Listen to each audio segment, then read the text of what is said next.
এখনো পর্যন্ত তো আমরা কোনো খবর পাচ্ছি না। আমি ওকে হোয়াটসঅ্যাপেও মেসেজ করেছি বা হোয়াটসঅ্যাপেও কন্ট্যাক্ট করার চেষ্টা করেছি। বিকাল থেকেই চেষ্টা করছি, যখন থেকে আমি শুনেছি যে এই তিব্বত বর্ডারে একটা এমনি ক্লাউড বাস্ট হয়েছে।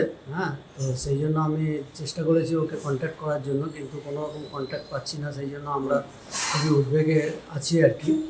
তো আশা করি যে না, ওরা সুস্থভাবেই আছে, কোথাও হয়তো আটকে আছে, এবং যে রকম ডিভাস্টেটিং কন্ডিশন ওখানে আছে, হয়তো টাওয়ার পাওয়ার নেই বলে আমরা ওদের সাথে কন্ট্যাক্ট করতে পারছি না।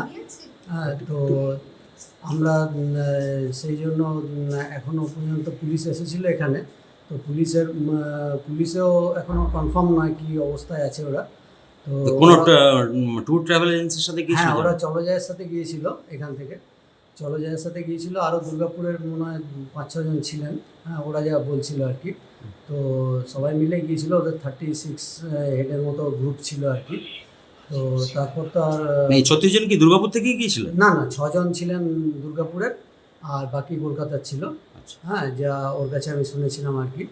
তো ওরা নেপাল হয়ে যাওয়ার কথা ছিল। আর কালকে ফেসবুকও পোস্ট করেছিল ওনার মিসেস।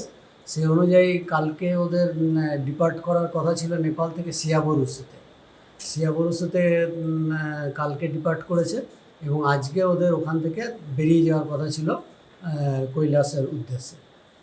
তো কৈলাসের উদ্দেশ্যে বেরিয়ে যাওয়ার কথা ছিল, কিন্তু আজকে এই ধরনের ক্লাউড বাস্ট হওয়ার পর থেকে আর ওর মেয়েও কোনো ওদের সাথে কন্ট্যাক্ট করতে পারেনি, প্লাস আমরাও ওদের সাথে কোনো কন্ট্যাক্ট করতে পারছি না। সেই জন্য আমরা খুব উদ্বিগ্ন আছি। হ্যাঁ, তো এখন এই কন্ডিশনে আমরা কি করব সেটাও ভেবে উদ্বিগ্ন খুবই আপনারা? হ্যাঁ, খুব উদ্বিগ্ন হয়ে আছি। আশা করি যে ভগবানের ইচ্ছায় ওরা সুস্থ সবলভাবে ফিরে আসবে। এটাই ভগবানের কাছে প্রার্থনা করি। আপনার নাম? আমার নাম অনুপ ব্যানার্জি।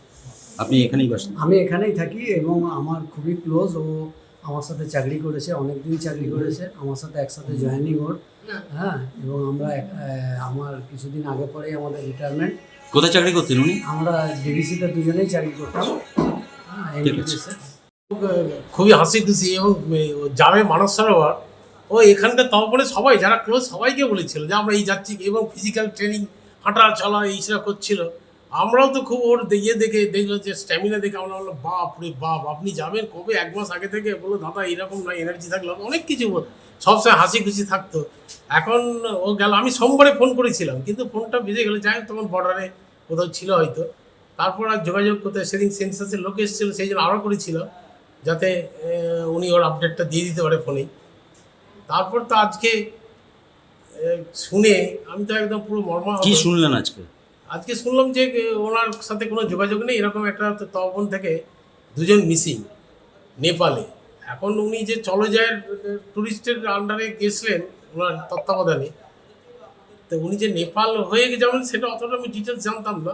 হ্যাঁ, মানস সরোবর যাচ্ছেন এইটাই জানতাম।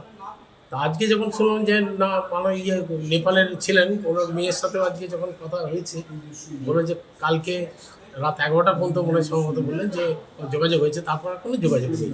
এখন এই মুহূর্তে যে মানুষের উদ্বেগ, সেই হিসাবে আমরা প্রতিবেশী হিসেবে আমাদের তো আরও বেশি, এবং খুবই ক্লোজ। আমাদের এখানে সোসাইটির মধ্যে খুব ভীষণভাবে অ্যাক্টিভ ছিলেন। আপনারা কি খুব উদ্বেগে আছেন? খুবই উদ্বেগের আছি, আমরা তো চিন্তাই করতে পারছি না ওর মতো মানুষ।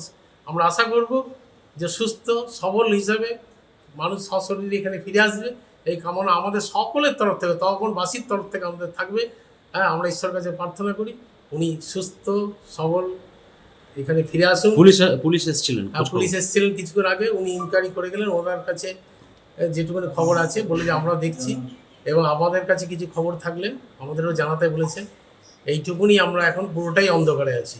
এবং এখানকার সাংবাদিক কৌশিকবাবু, উনি তো এখানকার সব ব্যাপারে